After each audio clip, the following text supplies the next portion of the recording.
There were 144 line of duty deaths in 2024, 1,924 over the past 5 years, 2,821 over the past 10 years, and 26,852 in recorded American history. We're going to take a look at 2024's line of duty deaths as well as some comparisons to previous years. The images and names of fallen officers will scroll down the edge of the screen. The first line of duty death of 2024 occurred on January 2nd, when Stone County, Arkansas Deputy Sheriff Justin Smith was serving a warrant on 52-year-old Clinton Hefton. The first line of duty death in 2023 also occurred on January 2nd. 2022's first occurred on January 2nd, and 2021's first occurred on January 1st. Historically, gunfire is the most common cause of line of duty deaths, with 52 recorded in 2024. 2020 and 2021 saw a spike in line of duty gunfire deaths while the country was largely on lockdown. The 5 areas that saw the most line of duty deaths were gunfire, followed by automobile crashes, followed by duty-related and 9/11 illnesses, which combined for 18, heart attack and being struck by a vehicle both with 12, and vehicular assault with 11.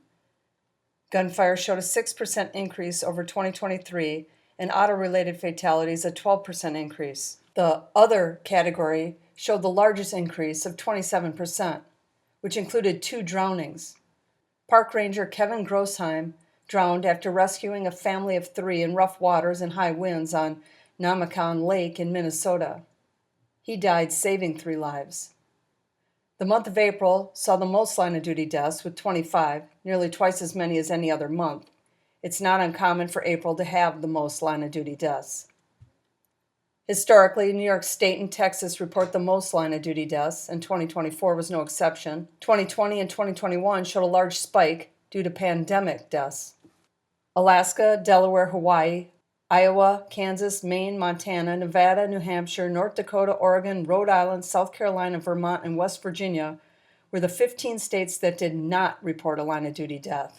95% of all line of duty deaths were male, and of the 7 female line of duty deaths, 2 were from heart attacks, the 2 occurring within a week of each other. The average age of the officers was 41, and the average tour of duty was 12 years and 8 months. Of the older and more experienced officers lost in 2024 was Ohio Correction Officer Andrew Lansing, who served 24 years. He was 62 years old when on Christmas morning he was assaulted by an inmate. Lansing was the last line of duty death of 2024. And we can't forget about the 20 canines that gave their lives in the line of duty. This was the lowest number of canine deaths in a single year since 2012, when there were 18 reported deaths. And just like all line of duty deaths, gunfire is the most common cause, with 40% of all canine deaths being due to gunfire. The second most and likely most preventable cause of canine deaths was heat stroke. 2 died from illness, 2 were struck by a vehicle, Canine Meigs died in a training accident, Canine Riven was stabbed, Canine Max died from overexposure to black smoke and explosives, Canine Mika died when her handler's patrol car caught on fire during an intense shootout, and Canine Riddick was killed when a suspect rammed his handler's vehicle during a pursuit. To all who serve and to all who made the ultimate sacrifice, thank you for your service.